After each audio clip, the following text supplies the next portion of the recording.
আত্মবলিদান দিবস 23শে জানুয়ারি, 23শে জুন, যিনি 1947 সালের 20 জুন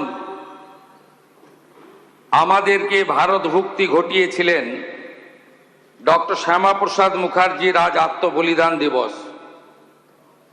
আমি ডক্টর শ্যামাপ্রসাদ মুখার্জির বিদেহী আত্মাকে প্রণাম জানাই এবং তার যে স্লোগান ছিল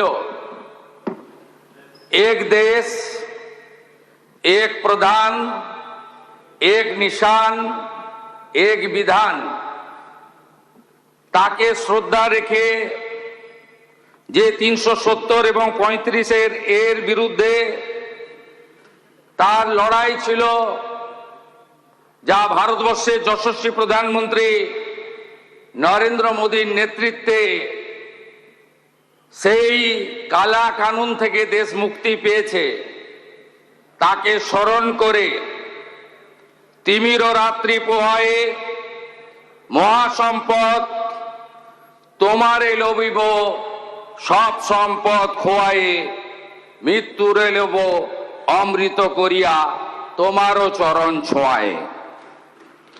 ভারতীয় সংবিধানের 176 নম্বর অনুচ্ছেদ অনুসারে অষ্টাদশ পশ্চিমবঙ্গ বিধানসভার প্রথম অধিবেশনে পরম সম্মানীয় রাজ্যপাল RN রবি মহোদয় যে ভাষণ এখানে রেখেছেন, তাকে ধন্যবাদ জ্ঞাপন করে মাননীয় বিধায়ক অম্লান ভাদুড়ী প্রস্তাবিত ধন্যবাদ জ্ঞাপন প্রস্তাব যাকে সমর্থন করেছেন মাননীয় বিধায়ক শ্রীমতী চন্দনা বাউরি, তাকে পূর্ণ সমর্থন জানিয়ে বিরোধীদের এবং বিরোধী দলনেতার যে অভিযোগ তার উত্তর দেওয়ার জন্য আমি এখানে দাঁড়িয়েছি।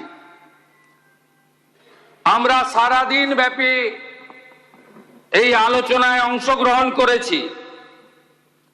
6 ঘন্টা ধরে আলোচনা হয়েছে। প্রায় 3 ঘন্টা বিরোধী দলের সদস্যরা পেয়েছেন এবং একাধিক দল যারা একজন বা দুজন মেম্বার এসেছেন তারাও অনেক সুযোগ পেয়েছেন। এই মুহূর্তে কিছুক্ষণ আগে কলকাতা জুড়ে ঝড়ের ব্যাপক তাণ্ডব হয়েছে, প্রচুর ক্ষয়ক্ষতি হয়েছে। সেটা প্রশাসনের লোকরাও দেখছে, কিন্তু আমরা ভিতরে রাজ্যপাল মহোদয়ের ভাষণের উপরে বক্তব্য রাখতে গিয়ে বিরোধীদের মোটা মোটা যে বিষয়গুলো এসেছে, এটাকে যদি সংক্ষিপ্ত করা যায় তাহলে দেখা যাবে তারা প্রথম অভিযোগ করেছেন যে তারা আক্রান্ত। মূলত যে দল 15 বছর রাজত্ব করেছেন তাদের সদস্যরা, বিরোধী দলনেতা সহ, তারা বলেছেন খাপ পঞ্চায়েত, ক্যাঙ্গারু কোর্ট, মিথ্যা মামলা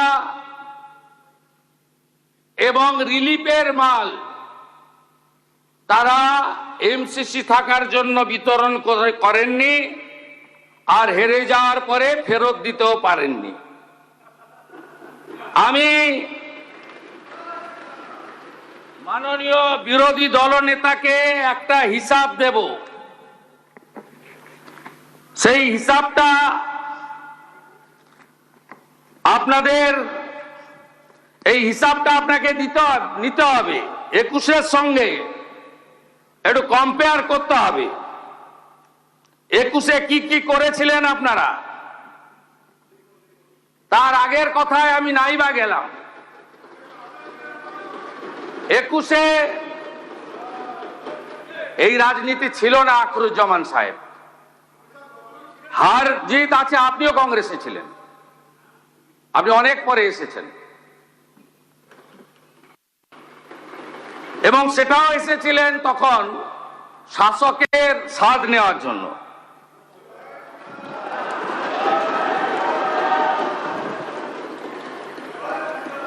আমি আপনাকে হিসাবটা দেখাচ্ছি যে অত্যাচার আপনারা করেছেন 21-এ, এই অত্যাচার কোন সভ্য দেশে হয় না। আপনারা কাউন্টিং হলের মধ্যে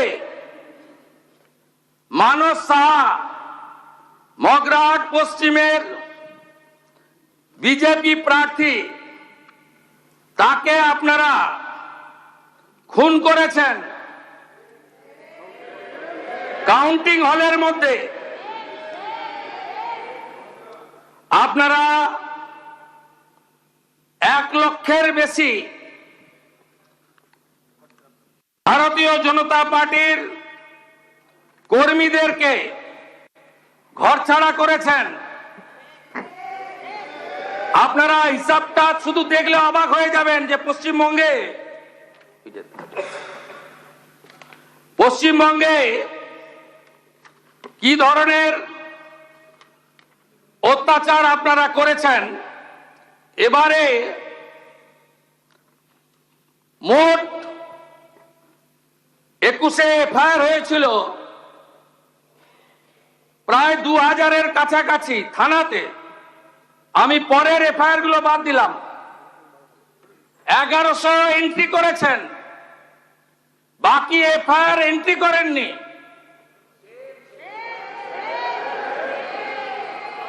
মৃত্যুর সংখ্যা 57, আর এবারে অভিযোগ দিয়েছেন মাত্র 219টা। আর পশ্চিমবঙ্গের পুলিশ এফআইআর করেছে, মোটো এফআইআর নিয়ে 262। আপনাদের আগে ক্ষমা চাওয়া উচিত যে কাজটা আপনারা করেছেন। একজন সদস্য কালীগঞ্জের, তিনি অনেক বক্তব্য রাখছিলেন। আমি তো ধন্যবাদ জানাবো অধ্যক্ষকে যে তিনি মেড ইন স্পিচ পুরোটাই ওনাকে পড়তে দিয়েছেন।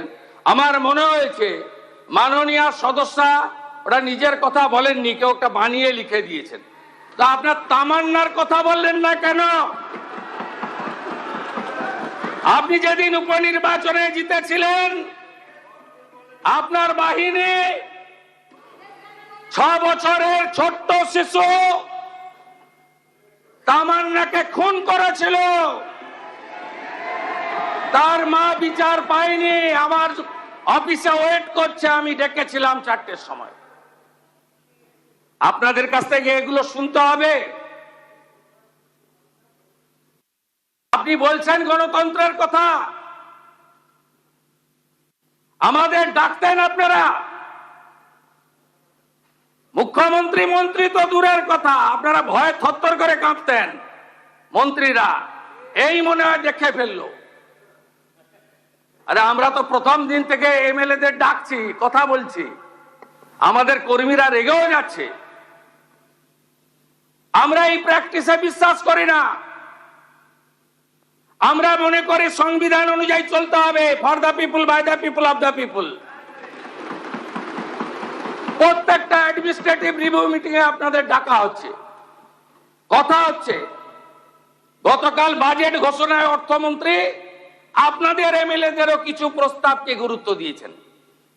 আপনারা 5 বছর কি করেছেন? আমাকে কতবার বের করেছেন হাউস থেকে?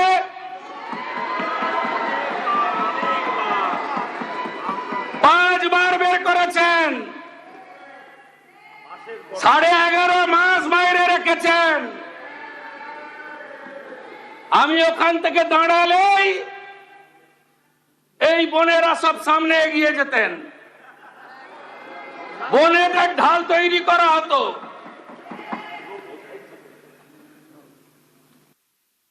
কত মামলা করেছেন আমার নামে?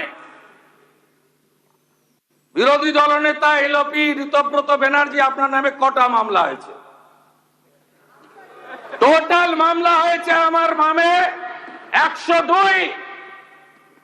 হাইকোর্ট সুপ্রিম কোর্ট কোয়াশ করার পরে ভবানীপুর নন্দীগ্রামের নির্বাচনী হলফনামায় আমার মামলার সংখ্যা দিতে হয়েছে 35। আপনাদের কাছ থেকে জ্ঞান শুনবো? আমরা এখনো বলিনি মুখে নিকো প্লাস লাগাতে। আপনার নেত্রী বলতো। আমাকে কতবার হাইকোর্টে যেতে হয়েছে পারমিশন নিতে? 104 বার। আন্দোলন করার জন্য নয়, বাঁকুড়ার কোতলপুর আলু চাষি আত্মহত্যা করেছে, আমি গেছি। দলছুট প্রাক্তন এমএলএ হরকালী প্রতিহার আপনাদের লোক হেরেছে, তার কাছ থেকে জেনে নেবেন। ওখানে আটকেছেন আমাকে। আমাদের দোল পূর্ণিমার আগের দিন হোলিকা দহন হয়, ভবানীপুর বিধানসভায় আমাকে করতে দেননি। রামনবমীর মিছিল করতে দেননি, হনুমান জয়ন্তীর মিছিলে হাঁটতে দেননি, মোথাবাড়িতে ঢুকতে দেননি, হাইকোর্ট করে গেছে।